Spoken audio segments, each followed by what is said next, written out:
morning, sir. Magandang umaga po. Malinaw ba ako? Yes, very clear. Okay. To introduce our session 3 speaker about the first year Doctor of Dental Medicine at University of the 1991-1995. Her dissertation, PhD in Oral Services at Kang University in Thailand, Master in Life and Child Development at University of the Philippines, and externship training program in pediatric dentistry at Pediatric Dentistry Center in Quezon City. She is a sixth placer in 1996 Philippine Dental Licensure Board exam, and currently she is the chairman of 111th Annual Scientific and Continuing Dental Education Committee at the Faculty in Pediatric Dentistry of College of Dentistry and Secretary at Pediatric Dentistry Association of Asia from 2012 to 2014. President of the Philippine Pediatric Dental Society 2011-2013. She has private practice and consultant from various clinics and company. She is the director of the Philippine Pediatric Dental Society in 2011. She opinion leader of Blackson, Smith and other chairmanship. Faculty member of the Pediatric Dentistry College of Dentistry, Our Lady of Fatima University. She received various honors such as Most Outstanding Specialty Affiliate President 2012 to 2013, Most Outstanding Specialty Affiliate of the Philippine Dental Association 2013, Outstanding Chairman Award of the Special Committee of the PDA 2003, and Scholarship Award of the Chinese Dental Society. Without further ado, I would like to introduce our speaker for today, Dr. Tess.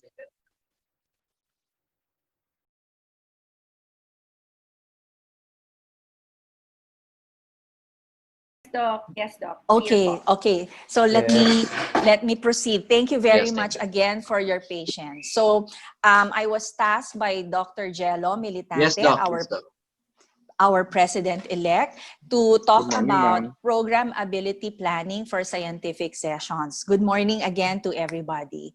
I think Dr. Jello tasked me with this topic because currently I am the chair of the PDA Continuing Dental Education Committee, and it is such a challenge to conduct continuing dental education at this time when everybody is so used to having face-to-face seminars, and then suddenly this pandemic hits us and we have to be able to cope with this unique situation. And as much as possible, of course, we'd like to have normal life, but then sabi nga ni Dr. Alvin Laksamana, we have to transcend the new normal. And the new normal for us is having to immerse ourselves in the virtual world.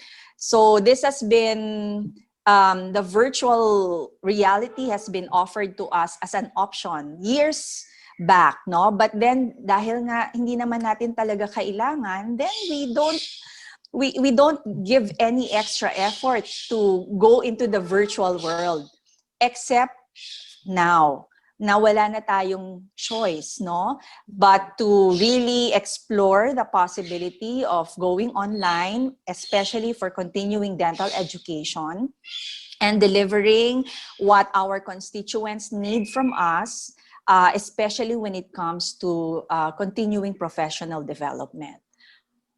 So next slide po, Dr. Lira. Okay, so information is a source of learning. Everything that we provide in continuing dental education is information. But we have to make those information useful.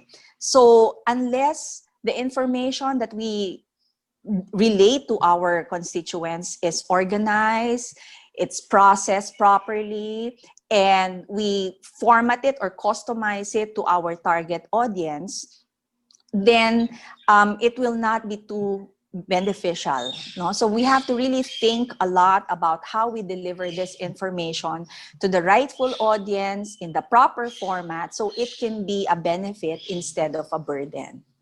Okay, next please. So we are so used to having lectures, di ba? Sa ating seminars, sa ating regionals. Before the pandemic hit us, it was a simple format, no? Merong invitation ng ating chapters or regions to go to a seminar. We go to a hotel or a restaurant, no? A venue where the scientific session will be provided to us. We register physically, we listen and be there physically, and then we get our certificates of attendance physically before we leave the venue. As simple as that. So it's all lectures. And lectures, they have been the traditional means of passing on knowledge. Usually, it's a 45 to an hour lecture or maybe more. Depende sa dami ng topics na kailangan i-discuss ng speaker. And this kind of lecture still holds sway at many institutions, including before the pandemic hit us, including the PDA. So despite nearly a millennium of usage, the established lecture format has come under more and more scrutiny. It is actually criticized as being too long to hold a participant's attention. So the purpose of giving a lecture is basically to convey information. It is a passive learning experience. Di po ba? Pupunta tayo sa venue, kung physical seminar, uupo tayo, makikinig.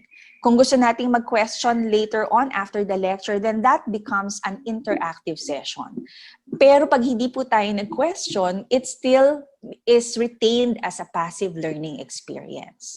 So the current trend is on active learning. Ibig sabihin po ng active learning, as you can see in the slide, it's flipped teaching and small problem-solving groups or focus group discussions. So ano po ang ibig sabihin ng flipped teaching?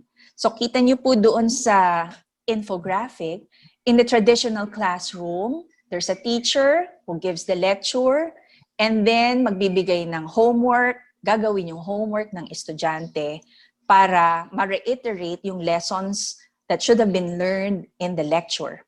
Now, in the flipped classroom, what happens is, before the class, may papapanoorin na recorded lecture. So siguro similar din to doon sa pagbabasa ng libro, doon sa mga kahenerasyon ko. Magbabasa muna ng libro or manonood ng recorded lecture. And then during class, dapat pag-uusapan na kung ano yung nakita nila doon sa recorded lecture or probably kung ano yung nabasa nila doon sa reading assignment. Okay. Next slide, please. Okay, so meron tayo ngayong option to have a live versus a recorded event. Motivational speakers know this very well. And many make a remarkably good living by giving live presentations. But syempre may challenge pag live presentations. Kaya nga yung mga motivational speakers, kailangan oozing with charisma. Because charisma helps in generating excitement about a subject in participants. No? Siguro pagdating naman sa PDA, yung mga speakers that we like, they are able to hold the attention of the viewers kahit na nasa screen lang because there is really interesting content or there is a new subject that is being discussed. But hindi lang po importante yung maganda yung content. Importante rin po na yung speaker is an able speaker. Hindi mo naman gustong magbasa lang lagi ng slides. Gusto mo, the speaker will be able to engage you somehow, kahit na in a passive way, makakapag-isip pa rin kayo because of the charisma of the speaker. So, the biggest aspect of inspiring participants is actually passion for the subject on the part of the teacher or the speaker. Okay. Next slide, please. Okay. So virtual lectures are actually not digital recordings of a live lecture, but rather lectures created in the virtual world of computers. Nandito na tayo ngayon, no? Wala tayong escape. Lahat tayo, ito yung ginagawa ngayon because of the quarantine, because of the lockdown, because we don't want to spread more infection, no? We try to stay at home and we try to still continue on learning with virtual lectures. If virtual lectures are distributed with a verbatim transcript of the lecturer's remarks, then participants are given 3 different ways to learn the subject matter. First is listening to the lecturer. Then, second is watching animations. And third is reading a verbatim transcript of the lecturer's remarks.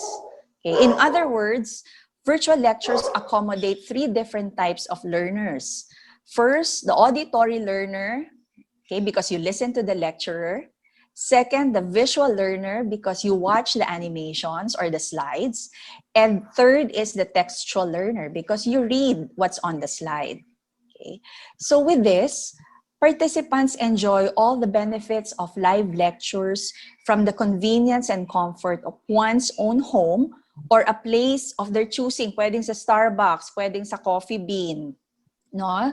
I was actually tempted to go there now, pero maghahanap ako ng bukas pa na Starbucks or coffee shop that has good internet. So anyway, everything turned out well because we are now with each other. So it is difficult to believe that most participants will choose to slog through, di ba? Kung umuulan sa labas at may bagyo, if there is inclement weather, tapos matraffic pa. Because our traffic now is actually back to the old normal, at least kung nasa Metro Manila ka nakatira.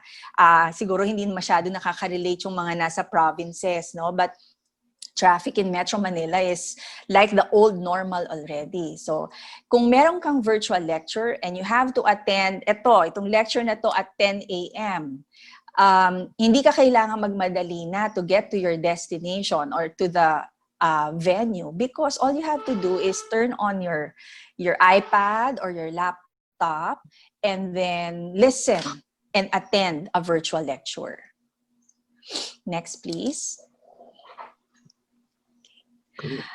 So, lectures provide context and the level of detail and comprehension required for a particular class. No? And these especially are relying very much on a teacher's accumulated experience. So the teacher in our sense is the speaker, no?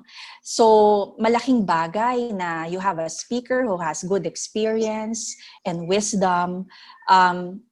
Dare one say, ang tawag nga sa teachers or speakers, the very capable to lecture, is a sage on the stage. If speakers are unwilling to provide the best possible graphics for their lectures, meaning pag hindi naman sila nakapag-prepare ng maayos, then attendees will be unwilling to devote attention and time to that lecture. Hindi po ba? Tama naman po iyon, no? Nafi-feel po ng audience kung hindi ready yung speaker. Kaya kung hindi ready yung speaker, walang masyadong mako-convey na information. Okay? So determining which sources are reliable or just plain wrong, or discerning what information is salient or not, will require a sage-like speaker. And interactive components such as, kung nanonood po kayo ng vidcast, di po ba, minsan meron kaming multiple choice questions na pinapasok within the lecture. We try that para magising yung mga diwa ng mga nanonood, lalo na kung masyado nang mahaba yung lecture. Definitely, nagpo-provide po kami ng quizzes or other interactive elements like the Q&A after the lecture. These activities, they all improve learning as well as increase the attention span of learners. So watching an animated and skilled lecturer who knows how to use imaginative audiovisual aids in his or her presentation can be a stimulating and long-remembered experience. Next, please. So if you are familiar with TED Talks, di po ba ito yung mga inspirational talks? And they only last for about 18 minutes. Maximum na po dapat yon. Although may nakikita po akong TED Talks that last for 19 to 20 minutes. But every speaker that goes on TED Talks, they are given an instruction that their speech or their lecture should only be a maximum of 18 minutes. Because now it is believed that 18 minutes is long enough to have a serious presentation, but short enough to hold a person's attention. Okay? More so for something that is only viewed on the screen. Keeping learners engaged in viewing an online video or an online lecture, it is actually a very good challenge, no? This is considered harder, syempre, di ba?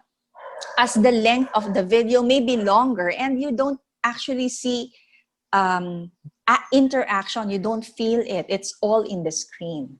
So it is a known obstacle, no, in practice. Many videos are lengthy, or many lectures can be lengthy.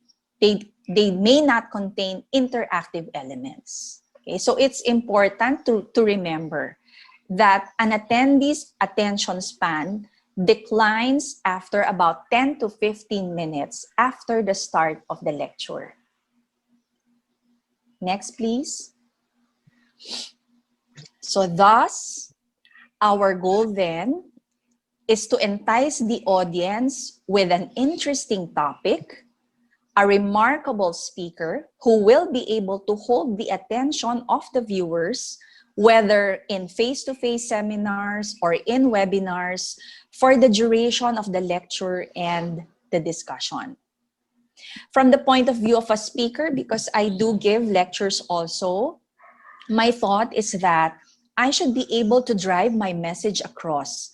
Even if my audience is only able to pick up 1 or 2 useful learnings from my lectures, masaya na po ako. My effort would have been worthwhile already.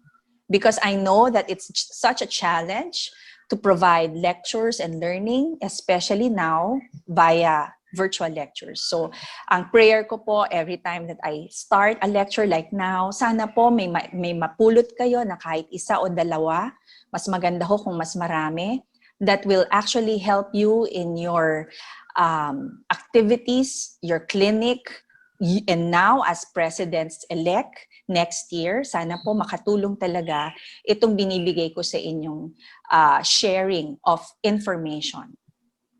Next, please. Okay. So on the value of asking questions, I believe that it is really very important. No? Kaya nga sabi ko po sa inyo kanina, konti lang yung pinrepare kong slides para sa presentation na to because I would like to be able to focus more on your questions after the presentation. Okay? We must be able to continue to have the pleasure of learning something new. And by learning something new, it will be more helpful to continue having questions. Never stop asking. We do not ask questions because they matter, but we do it because it matters that we ask questions. Sabi po yan nung isang Filipino astrophysicist na si Miss Reyna Reyes in one of her TED Talks, or isa lang yata yung TED Talk niya, but I found that quotation very powerful. The moment you stop asking questions, it is the moment that you stop learning. Kaya mamaya po, wag ho kayong mahiya na magtanong para talagang maging maayos yung inyong planning.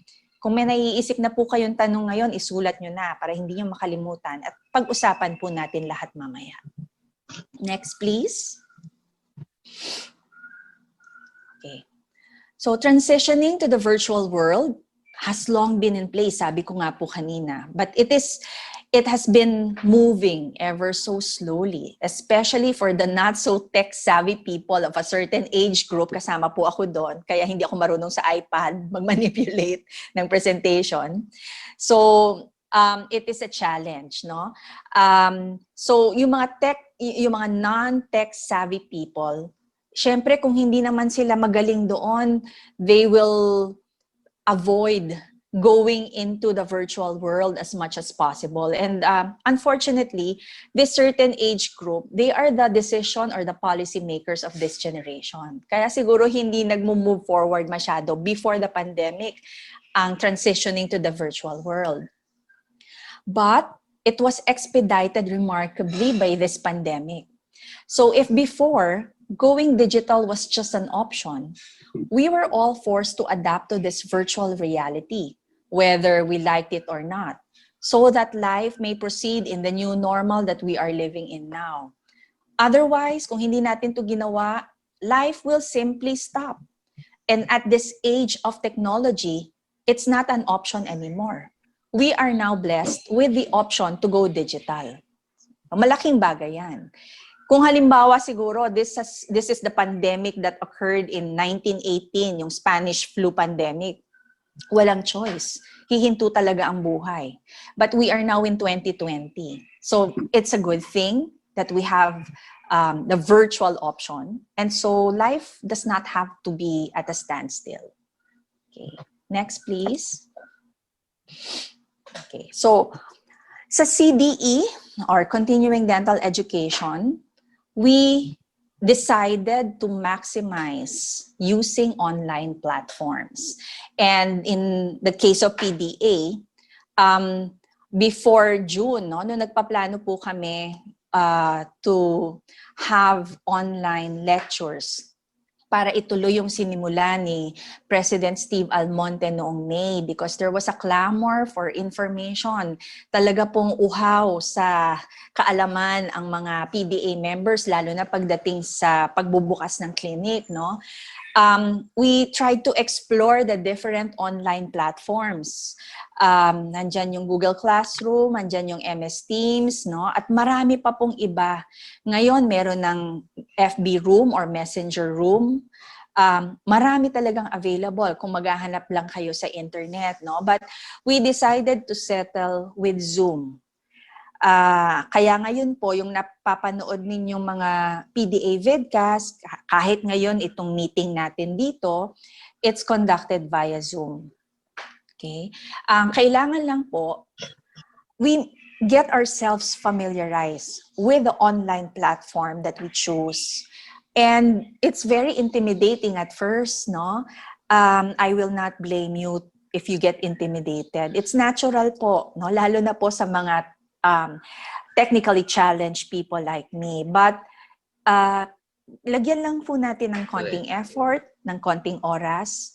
Makikita po natin na kayang-kaya po natin gawin yan. No? Hindi lang po millennials ang may kayang gumawa niyan. Kahit po tayo, kakayanin po natin yan. Basta bigyan lang ho natin ng effort. Next slide. Okay, so I think as President-elect for PDA, you need to know what your chapter or region commitments are for your term. So meron pong mga quarterly scientific seminars, no, for each chapter. So kaya siya quarterly because for every quarter, you need to have at least one scientific seminar for your chapter members. And then there are regional symposia. Pwede pong regional symposia that is purely involving the different chapters belonging to one region, tulad po ng mga ginagawa nating, let's say, Region 3 Symposium, or yung symposium natin bukas na NCR North Regional Symposium. But there are also sponsored symposia, like I'm sure familiar kayo sa mga Dolphinal Symposia, yung mga ini-sponsor ng J&J, ng GSK, which is ongoing now every Saturdays. And there is an upcoming Colgate-sponsored vidcast also, probably in December or beyond. Okay? And then we have the area conventions. Area, kasi we just involved the 3 big island groups, Luzon, Visayas, and Mindanao. So marami kayong pagkakataon to conduct your continuing dental education and provide additional information to your members, no? And what's new dito po sa ating PDA CDE is the presence of the PDA vidcast. And PDA vidcast was just born out of a need to provide learning in a very unique situation. Dahil wala naman po talagang mga vidcast before. So this is a new innovation provided by the term of Dr. Alvin Laksamana. Next, please. Okay. So what I'm showing you here, I hope you can read it, but if not, I can provide you a copy later. Dahil po bago nga yung system ng vidcast, webisodes, and dentalk, let me differentiate among the 3, no? When we say vidcast, it means it's an open invitation. Anybody in the Philippines, as long as you are a PDA member, you can attend. Ang webisodes, it's the term that we are using to refer to regional symposia. And dentalk refers to chapter seminars. Yun lang po yung kaibahan, yung terminology. Okay? Because we are conducting these seminars in the virtual world. So we created a flow chart for easier understanding of those who will be needing this guide. Okay? So this is an example of a Dolphinal Scientific Symposium. Doc Lira, pwede bang makita yung mga arrows, yung animation, or hindi? Wala. Hindi siya lumalabas. Because oo. So it's okay. Thank you. So what's written, what you can see here is a guide for all chapter presidents and their CDE groups per chapter. How they should be conducting registrations and the actual program run, how to make the posters. Kasi para pong nagsimula ulit ngayon eh. Since we have started doing virtual lectures ngayong taon lang, we need to provide a system, a guide for everybody to follow para hindi po maging chaotic na to each his own yung gagawin. Kung hindi po namin ginawa to, yung CDE committee ho, siguro nakakaloka. Kung walang sistema, no? Hindi namin alam kung paano namin i-organize lahat. So we give this guide to all chapter presidents and their CDE chairs para we are all on the same level of understanding. Next slide, please. So, ayan, lumalabas yung arrow. So, from registration to poster making or invitation, hanggang sa kung paano mag-conduct ng post-test. Okay, next slide, please. Hanggang sa kung paano nila ma-download yung kanilang certificate. Okay?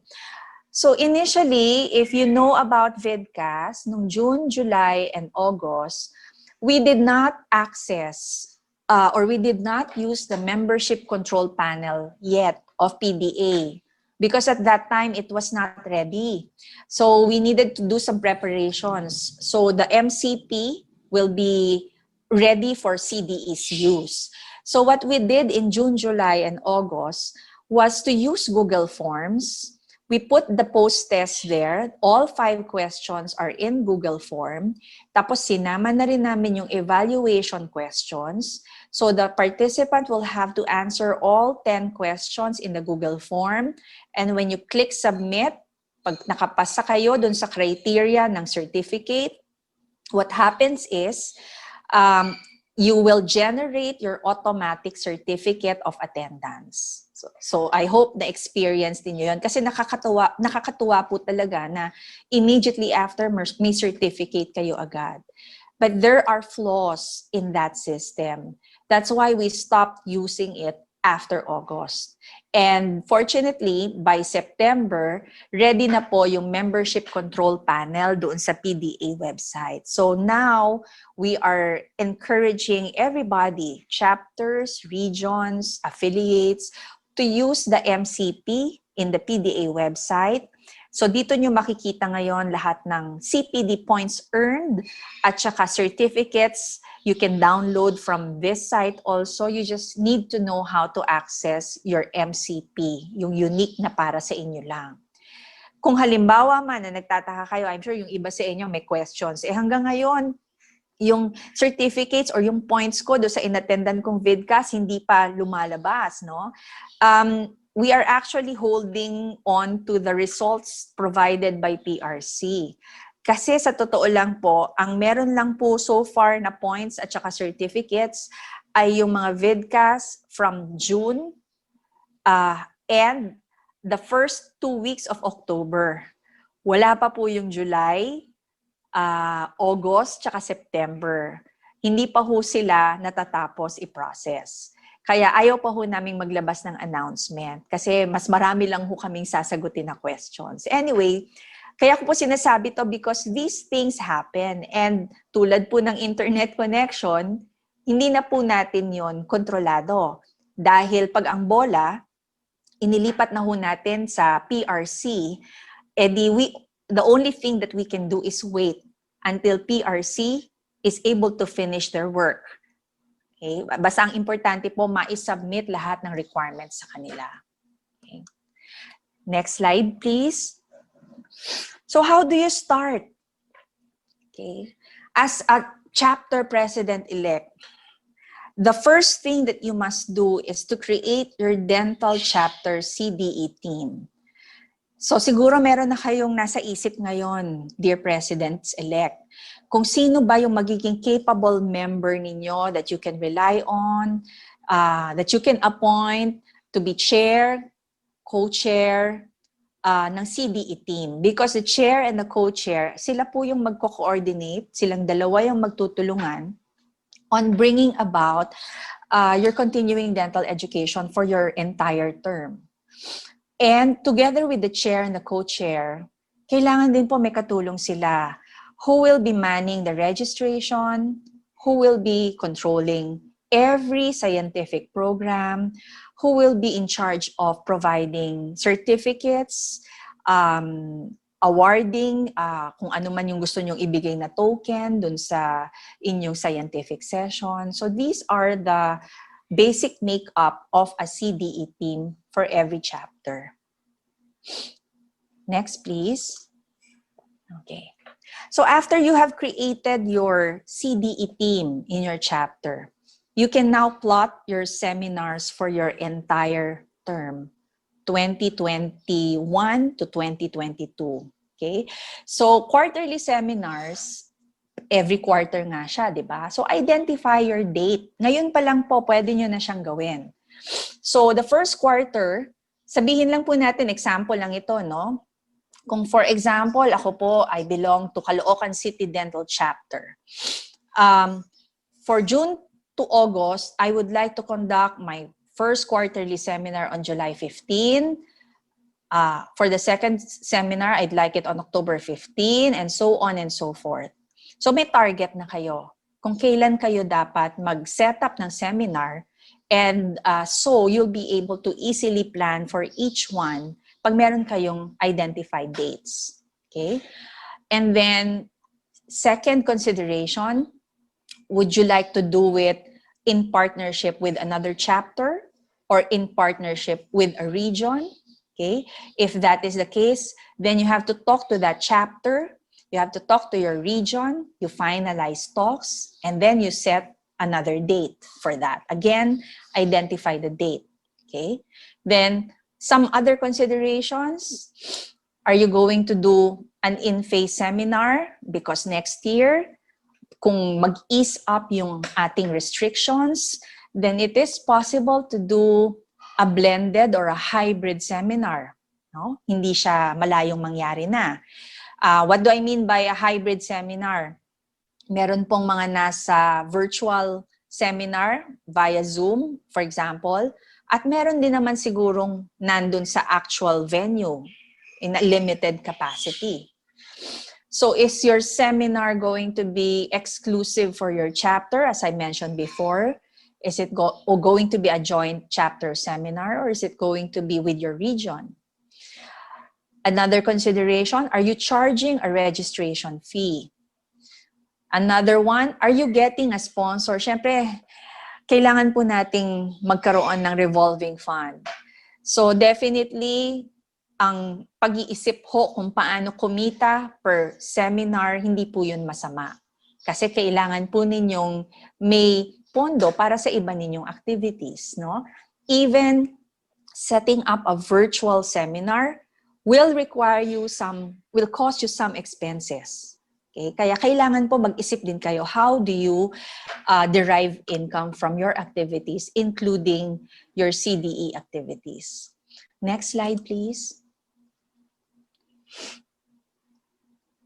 Okay.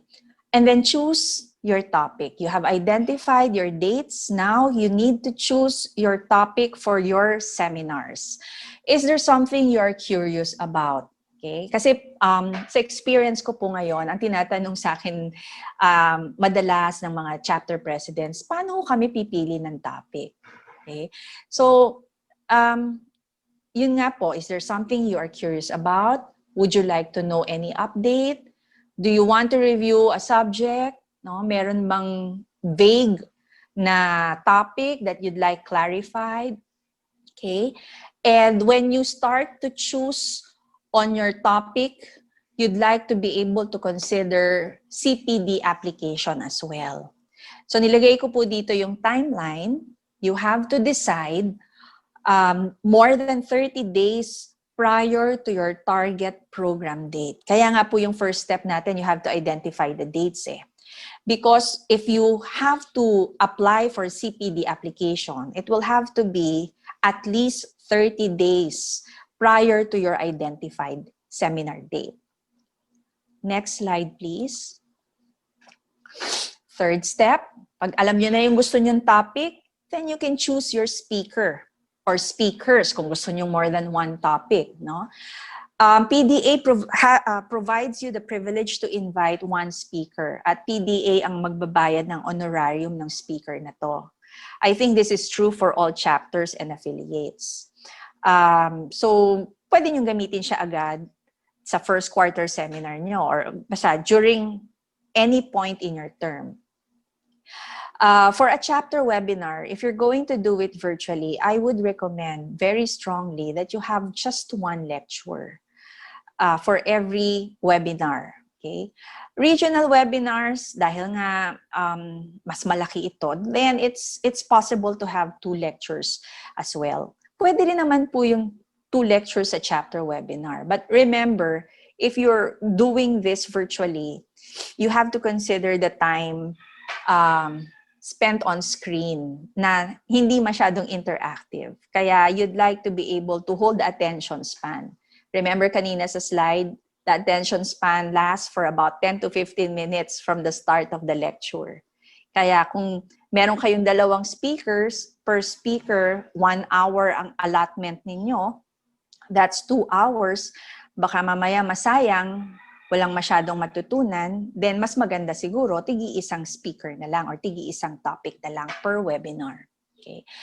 How do you invite your speaker? You can go directly to your choice of speaker kung kilala nyo naman. Kung alam nyo naman din yung contact details niya, pwede kayong dumiretso. Or you can coordinate with the chair of the speaker's bureau. Alamin niyo kay Dr. Jello kung sino yung chair ng speaker's bureau by next year. Okay? Or you can coordinate with the specific specialty group. For example, if you'd like to have a perio topic and you have access to the Perio Society of the Philippines, then you can directly ask for a speaker from them. Or you can coordinate with a potential sponsor. Si Unilab has a wide array of speakers in their arsenal. So, pwede kayong mamili. Gusto nyo ba ng MD? Gusto nyo ba ng DMD? Gusto nyo ba ng motivational speaker? Your sponsor might be able to help you out. Or, you can still coordinate with the CDE chair, the PDA CDE chair, to help you facilitate with a speaker invitation. So, again, think of your CPD application when you're choosing your speaker. And remember that you have to submit your CPD application at least or at the most 30 days prior to your identified date. Next slide. And then you'd like to be able to have approval of the PDA CDE committee. This is for webinars. This is true for what we are having now because our purpose is to avoid overlapping the webinar schedules. Kasi po ang sistema po namin ngayon, we have 3 Zoom accounts sa PDA, 1 Zoom account for with a 100 capacity, another Zoom account with a 500 capacity, and another Zoom account with a 1,000 capacity. So ito lang po yung pinaiikot namin doon sa mga nagre-request for usage of the Zoom account ng PDA, doon po sa iba't ibang chapters and regions. So we need to plan our CDE schedules properly para hindi po kami magkaroon ng overlapping. Okay, so ang requirement po namin ngayon is to inform the Continuing Dental Education Committee through a letter of intent from the chapter president bearing the proposed date of the webinar, kasama na po yung topic at saka yung speaker. So ibig sabihin po, before pa gumawa sila dapat ngayon ng letter of intent, dapat gawa na yung program. Para makita ho namin kung pwede ba talaga yung kanilang proposal or kailangan bang i-move to another date dahil may nauna na sa kanila dun sa gusto nilang date. And after that is approved, then we will give the chapter or the region a Zoom schedule. Okay? So, pagka naman gawa na yung kanilang program, it's easy now to proceed to CPD application. So again, be conscious of the timeline, which should be at the most 30 days or at the least 30 days prior to the proposed date. Sa ngayon po to applicable ha, it may be different next year. So you'll have to pay attention to what the CDE chair for Dr. Jello's term will be implementing. Okay, but if it's going to be, again, a virtual continuing dental education system, then this might apply pa rin. Next slide, please. So when you do your CPD application, because you want your seminars to earn continuing dental education points, then you have to submit your CPD application 30 days prior to the program date. Paulit-ulit po, no? Kasi ako siya pinapaulit-ulit dahil nga kung hindi kayo sanay na ganito yung sistema, very strict po ang PRC. Pag na-late po kayo ng submission, pwede pa rin naman hong pagbigyan, pero mas komplikado na ho yung sistema. Kaya mas maganda na sumunod na lang tayo doon sa ibinigay nilang time frame. So what to submit? You have to submit your seminar budget. You have to submit the lecture abstract of your speaker. You have to submit your speaker CV, yung PRC ID niya na dapat updated. Pag speaker po, hindi pwedeng paso ang PRC ID.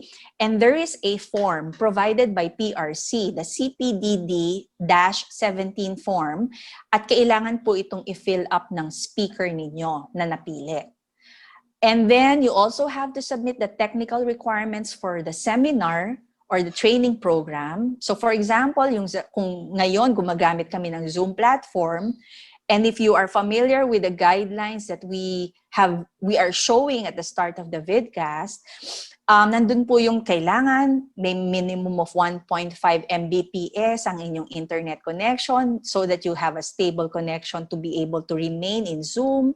and so on and so forth. Ito po, makukuha dun sa platform na pinili ninyo. Sasubmit nyo lang po iyon sa PRC din. And then you also have to submit a sample of your evaluation tool. Kasama po dyan yung post-test questions from your speaker. Okay, so again, submit at the appropriate time frame. Next slide, please. Okay. It doesn't stop at your CPD application. After you have conducted your program, you still have to remember to submit your CPD completion report. And the timeline for this is at the most 15 days after your program. So what to submit? Sa Zoom, nire-record na lang namin yung lectures. This is because we have to provide proof that the program actually happened. So para madali na lang, nagre-record kami. We also have to provide an attendance summary. In Zoom, this is very easy. No? Meron automatic generation ng attendance at the end of the program, and we provide this in Excel form. Ito rin yung sinasubmit namin sa CPD group ng PDA. And we also have to provide a financial report, ano yung cost in conducting the webinar. The actual program sequence, because the actual program may have differed from the original plan that you submitted in your CPD application. And then your evaluation summary, including yung post-test results. Okay? So we just submit, ang dali-dali nga na-facilitate na ng PDA. We have a person who is assigned to doing the CPD application and completion report. So all we have to do is submit everything to Ms. Joselle sa PDA office through this email address. So again, you don't have to go to PRC, you don't have to go to PDA, you just have to email all the requirements to Ms. Joselle Soltura. Virtual na rin po lahat. Next slide, please. Okay, so this is the flow in planning and conducting a seminar for this term, for Dr. Alvin's term. I made this flow chart for easier understanding of the chapter presidents, para meron nga silang susundan at makita nila kung tama ba yung kanilang step-by-step process. So I have provided a copy of this flow chart to the chapter presidents. Again, let me say that this may also become applicable next year in Dr. Jello's term, but it will all depend on the situation at that time.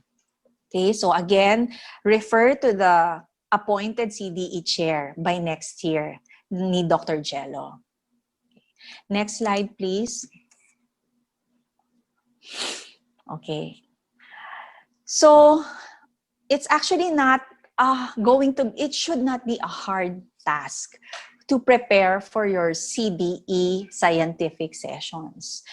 You need to have proper planning, good preparation, and then just do it. Okay? Huwag po kayong matakot. Pwede kong magkamali. Lahat po tayo ngayon natututo sa bagong proseso. Ako po, aminado ko, I'm still learning until now. And I'm very appreciative of new learnings because it makes me grow as a person, it makes me grow as a professional.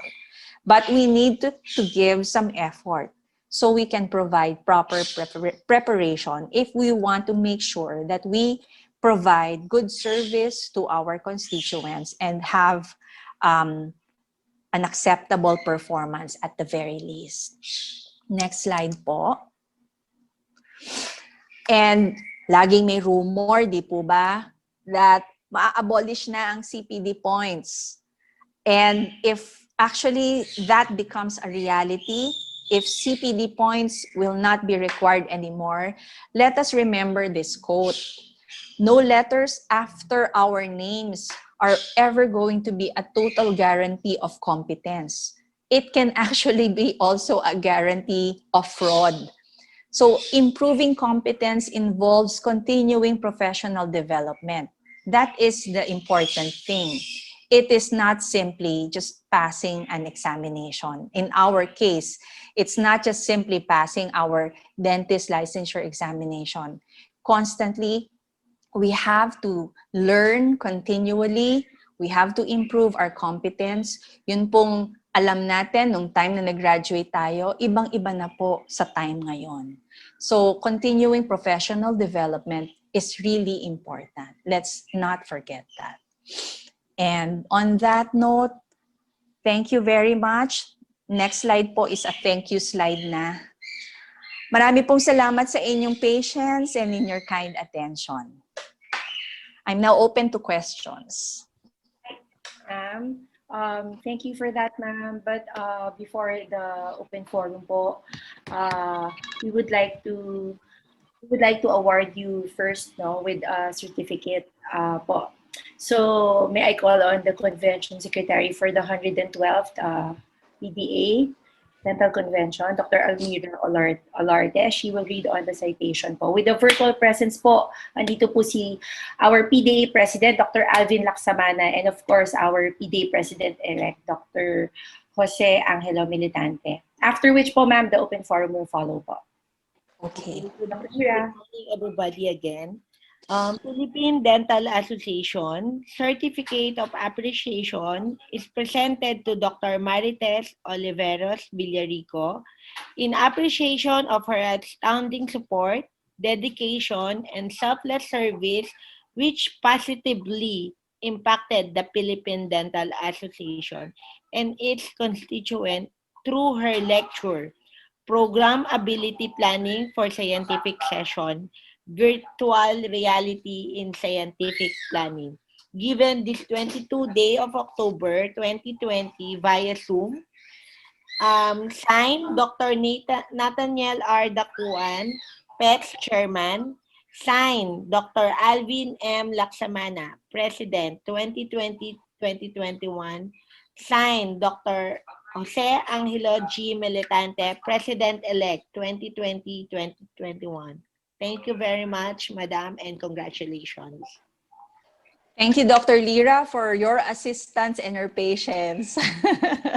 And thank you, PDA. Dr. Tess. Hi, Okay. Dr. Jello. Thank you for your patience and your assistance Thank you also. so much. Sorry for the stress. Thank you. Actually, pawis talaga ako dahil sa stress. Okay, so ma'am, we now proceed po with our open forum. So to our participants here again, if you have questions you'd like to ask our dear Dr. Tess Villarico, you may use the raise your hand button by clicking the option below the screen of this meeting so we can recognize you, or you may just type in your concerns and queries in the chat box as we read them for you.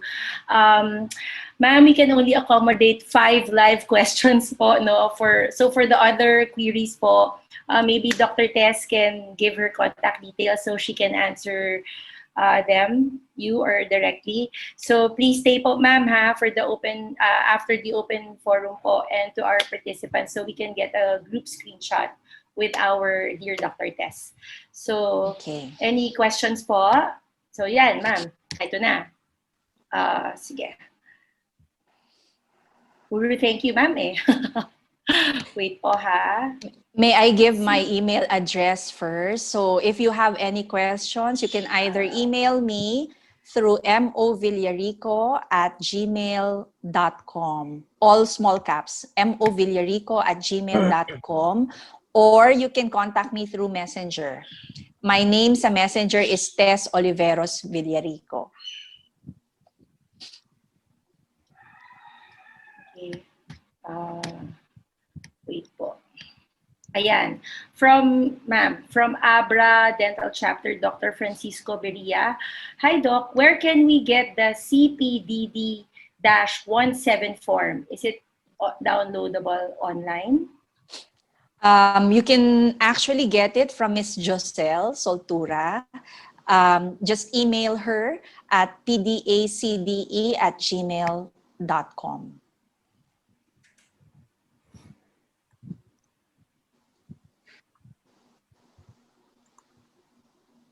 Hello?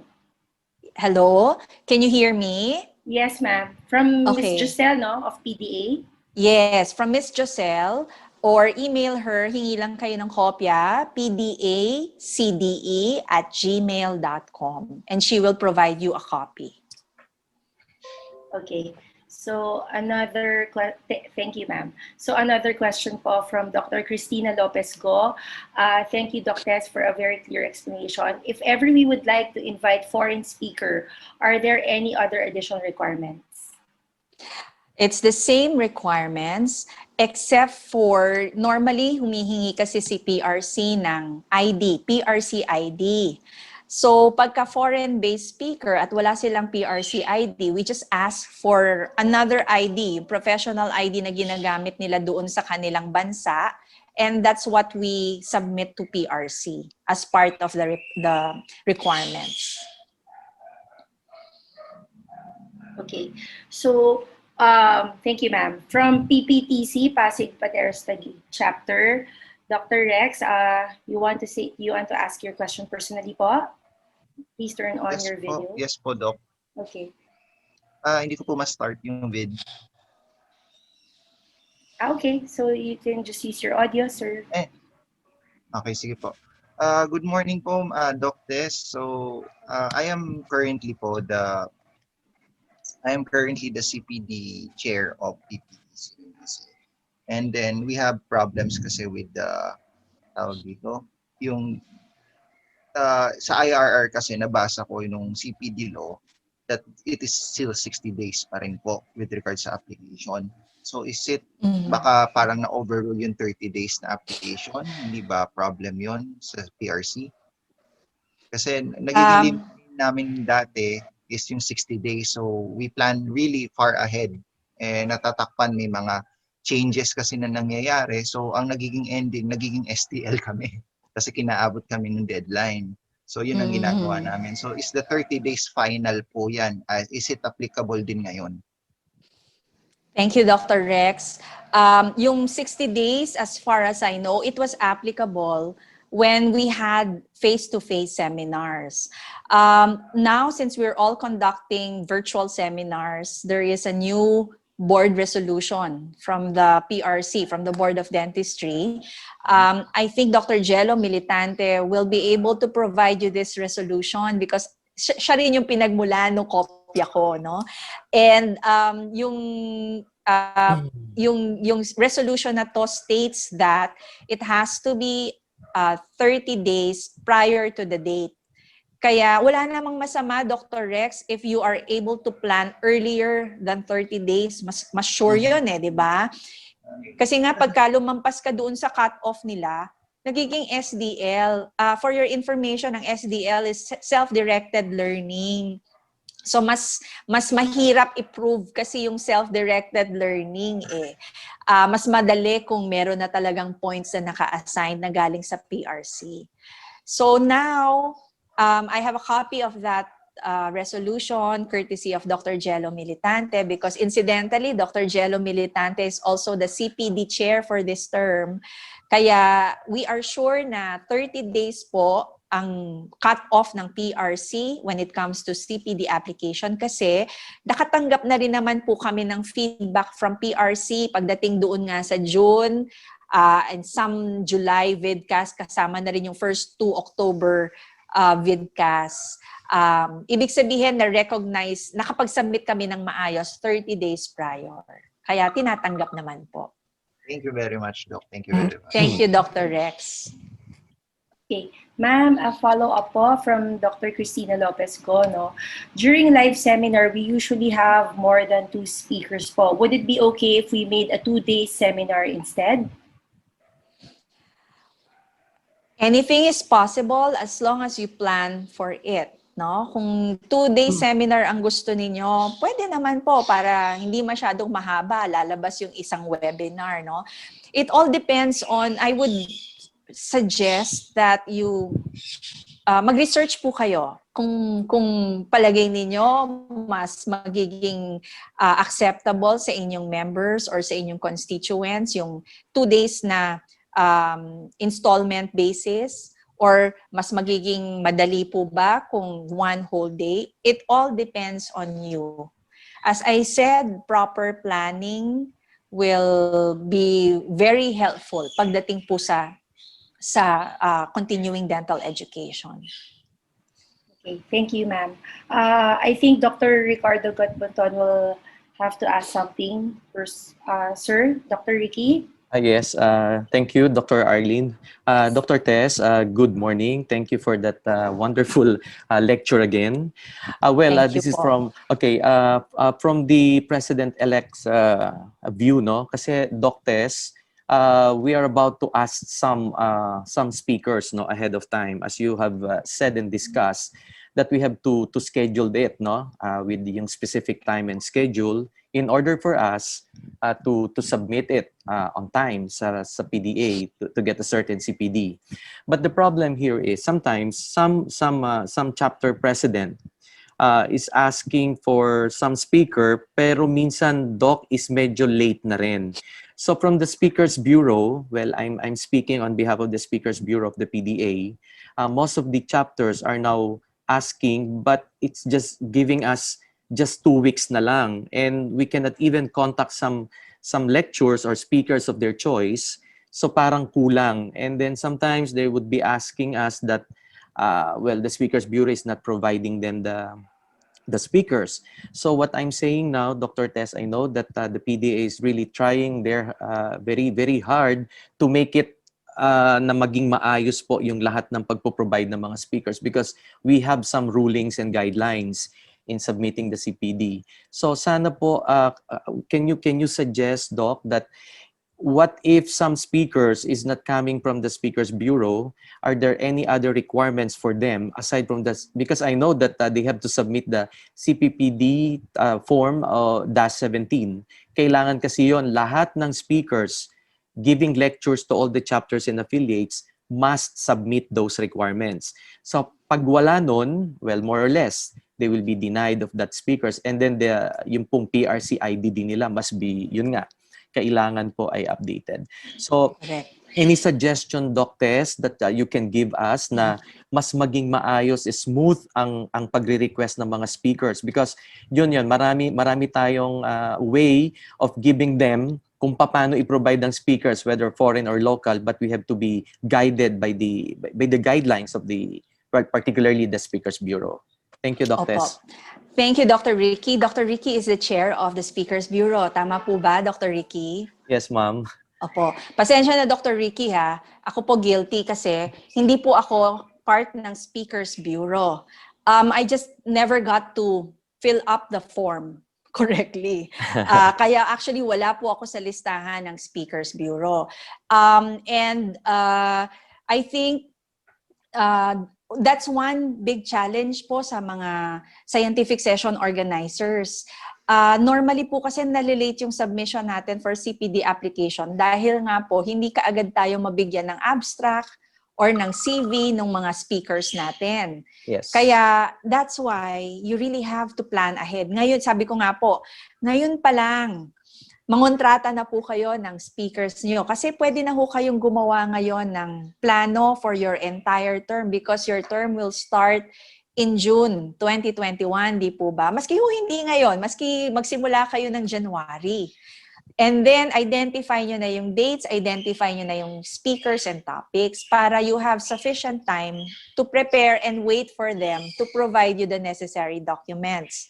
But I have one tip or trick that I would like to share with all of you, no? Because I am a very practical person. Ito po yung natutunan ko habang CDE chair ako ngayon. Ewan ko lang ho kung ito ay official. Hindi po to official, ha? Kaya hindi nyo po to makikita in any PDA CDE guideline. But I learned that, di ba po meron tayong mga speakers na suke. Because we like how they speak, we like how they conduct lectures, then meron na po tayong mga suke na speakers talaga. So ang best friend po natin dito, dear Presidents-elect, is si Miss Joselle Soltura. Because we provide all the CPDD 17 form kay Miss Joselle Soltura. Minsan po, si Miss Joselle na yung nagdedesisyon o gumagamit nung previously submitted sa kanya na CPDD 17. Kasi hindi naman po nagbabago yon. Ang mababago lang po dapat doon yung title tsaka abstract ng topic. Pero when it comes to the CV at saka po yung PRC ID, pare-pareho ho yung content ng CPDD 17. So, ang hingin nyo lang po sa speaker ninyo sana is abstract or topic. Kung na kay Miss Josel Soltura na yung file ng chosen speaker nyo, it should be easier. Ngayon, another tip that I can share with you, minsan talagang busy si speaker na napili ninyo, no? Pero syempre, kung pumayag na si speaker, napag-usapan nyo na kung ano yung topic at saka yung title, kung hindi pa rin siya makasubmit ng abstract niya, gumawa na lang po kayo ng abstract. Kahit po paano kasi, alam nyo na yung may idea na kayo kung ano yung i-discuss during the lecture. So make just 2 to 3 lines, put that as abstract, para lang kung meron tayong ma-submit ng maayos doon sa PRC application.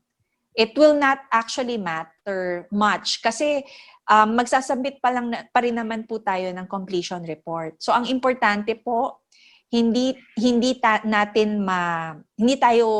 will beat the cut-off time provided by PRC. So yung mga ganyan pong solutions, ngayon ko lang po yan din natutunan. And I think hindi naman po masama if we, yun nga po, gawin po nating best friend si Miss Josel. Alamin po natin kung ano na yung mga speakers files na meron siya. And then, i-update nyo na lang po ng abstract tsaka topics. Ang magiging problema po kung bago yung speaker nyo. Kung bago po yung speaker nyo, lalo na ko kung hindi naman siya talaga suki ng PDA, let's say a non-dental speaker, non-dental topic, no? Then you'll have to really follow it up. Pagka ganun, wala tayong choice. Kaya mas sigasig lang ho kayong mag-follow up para you will beat the deadline of the CPD application. Okay, thank you, ma'am. I see 2 participants now raising their hand. Pero ma'am, let's just ask this question from the chat box po. From AFP, Dr. Leonardo V. Morata Varilla. Is there a professional fee for the speakers in the Speakers Bureau? If there is, how much po?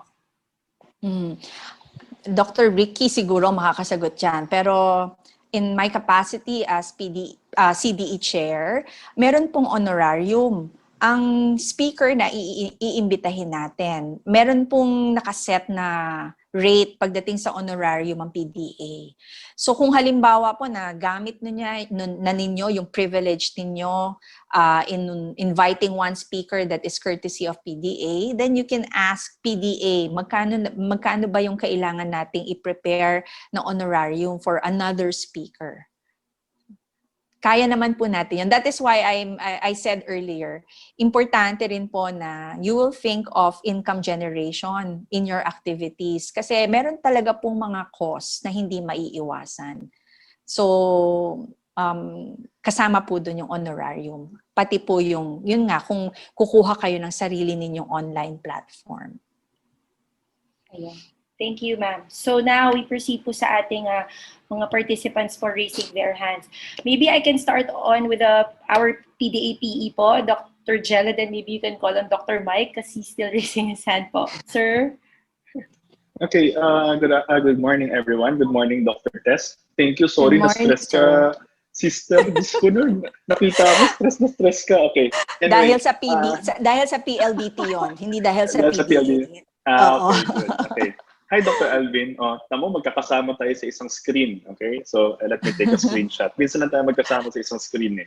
Okay, anyway, just to add, no, nung time na nag-start kami ni Dr. Ricky, no, so coming from the dark, ever since that, so what sweet Doc Jello, choppy po. Doc Jello. yan, malinaw. Hello. Nagiging choppy po. Okay, wait lang. Okay. Hindi PLDT. Oo. Okay, anyway. Ayan, mas malinaw na. Ayan. Mas Opo. reliable ang data.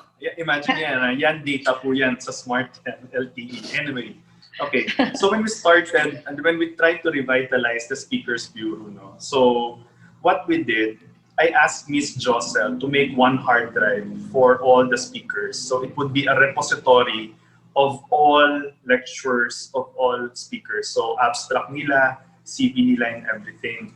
So, ibig sabihin, kung halimbawa kunwari, si Dr. Eli Ramos of Olongapo, kailangan niya ng lecturer. So, sasabihin niya kay Josel, sino ba pwedeng maging lecturer ng ganito? Or may lecture ba si Dr. Alvin ng ganito? Or ano ba ang mga lectures si Dr. Alvin? So, what will Josel do, in behalf of the Speakers Bureau? Ipo-pull out niya yung record ni Dr. Alvin. So, lahat ng topics ni Dr. Alvin lalabas. So, paglabas nun, sasabihin niya kay Dr. Eli Ramos, Dr. Eli, ito yung mga topics ni Dr. Alvin. So, yun na yung ipapadala. So, the good thing with Miss Josel, it's beyond her job actually to do these things. Pero, sabi ko nga, tiis na lang ng konti kasi kailangan gawin for the love of PDA. Lahat naman yan, for the love of PDA. So, siya na yung mismo yung nagbibigay, nag-feed ng information doon sa chapter president or sa CDA chair ng chapter on what topic, on who is the lecturer, and kung ano yung mga lectures ng lecturer na gusto nila. So hindi na tayo mahihirapan. Ngayon, regarding the CPDD, yes, okay, I already told Joseph to contact all the lecturers of PDA. Kaya nga lang ang problem natin, hindi lahat ng members ng Speakers Bureau, and I know Dr. Ricky and Dr. Tess can actually attest to this, they are not very comfortable on giving lectures on the virtual platform. Maraming nagsasabi sa akin ng mga CDA chair or president, sasabihin nila, Doc, ayaw ni ganito mag-lecture eh. So sabi ko, baka hindi siya comfortable. Okay, kasi meron talagang ganyan. Okay, so just try to be patient. And tama po si Dr. Tess regarding planning ahead. Okay, planning ahead. Ngayon, the 30 days requirement of the CPD is for the PDA. Kasi nung last President's Dialogue with Dr. Alvin on the first week of October, I already gave them a deadline. Nasabi ko, kasi lahat po tayo ngayon computerized na pati sa PRC. We have a CP-DAS na account. So lahat po ng application nyo for the seminar, ini-encode na po yan ni Miss Josel on a PRC platform para mas mabilis. Tsaka wala na po tayong hard copy na pinapasa para less contact din yung messengers ng PDA to the PRC. Para wala tayong transmission. So lahat yung ini-encode na. Kailangan ma-encode ni Josel 20 days before the deadline. So kailangan ma-encode niya. So kaya po nire-require natin lahat 30 days. So please, I do agree with Dr. Tess. Please plan ahead. And everything. And of course, regarding the lecturers honorarium, ang ano po niya si Dr. Ricky Gatbunton. Actually, tinaas po ni Dr. Ricky yan coming from 2,500, ginawa niya pong 3,500 on his term as the chairman of the PDA Speakers Bureau. So dati po nagle-lecture kami ni Dr. Tess, ni Dr. Alvin at 2,500. Pupunta po kami ng Mindanao, 2,500 po yung bayad namin. Tatlong araw kami nawawala, 2,500 po yung bayad namin. So but basically ngayon, at least 3,500 na. So yan po yan again, for the love of PDA yan. So I don't know Dr. Tess, ba't wala ka sa Speakers Bureau, pero kasama kita before. So we'll try to check. We'll try to check that, okay? So nagulat ako, wala. Okay. I never got to Anyway, fill up a form. Yes, please. Please fill up the form. So thank you guys, thank you. Okay. Ma'am, there are 3 other questions po Mr. Chairman, can we ask na lang po, para okay na po? Mr. Chairman, Dr. Nathan? Okay. Yes, siguro ano na lang to, i-submit na lang kay Dr. Tess. Okay. We still have 14 minutes, 11 minutes, kaya naman siguro. Doc Tess, 3 questions lang naman po, Doc Tess. Oo, para Okay? tapos na. Okay. Sure. Okay. So from Muntinlupa Dental Chapter, Dr. JD, can we have a list of speakers from PDA so we can choose ahead? Thanks. Ayan. So yes naman po, ma'am? Yes, you can Yes, contact Tapos, Miss Dr. Ricky or si Miss Josel nga. Okay. From Dr. Josephine Montemayor, is it appropriate to tell a speaker to limit his lecture? How can we do it out of courtesy, ma'am? It is definitely appropriate. It is actually disrespectful if a speaker goes beyond your allotted time. So normally, we give 40 minutes to 1 hour at the most, no?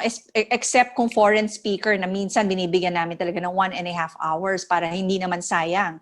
Pero how do we control the time? So syempre kailangan sabihin mo muna sa speaker kung ano yung time allotment niya. And then last 10 minutes or last 2 minutes and last 2 minutes of the presentation, kung hindi pa siya tapos, meron kaming bell from, pwedeng physical bell, pwedeng bell from your ringtone to remind the speaker na 10 minutes, last 10 minutes na lang at last 2 minutes na lang. Pero kailangan alam ng speaker kung ilan yung allotted time niya. Okay, thank you, ma'am. Oh, magandang ang idea po yun, no, yung bell. Kasi dati placard, parang placard, no? Parang gano'n. Hindi na pwede ngayon So yun. from Pangasinan chapter po, Dr. Ann Teresa Wallace asks, is there any extension on the submission for the CPD application in case hindi po nakahabol ang CDE chair? Like how many days po kaya if ever there is? The PRC is very strict. You have to submit 30 days before. Kung hindi nyo mahahabol, they will not accept it anymore. Ganyan sila ka-strict ngayon. Kaya mas maganda pa nga na mag-plan talaga kayo ng maaga. Kasi kung hindi nila tatanggapin na yan at late na kayo, it will just fall under self-directed learning or SDL. Okay, thank you, ma'am. So, I think that's it, ma'am. So, wala na tayong mga questions sa chat group. So, ma'am, that was a challenging situation we have there, no, Dr. Tess? But Yes, Dr. Arlene. But as always, lahat naman talaga laging may ending, laging may solution. So, thank you so much, PDA Chairman, for continuing dental education, Dr. Maritess Villarico, for your flexibility. Napaka-flexible niyo po. Salamat po na sobra. So,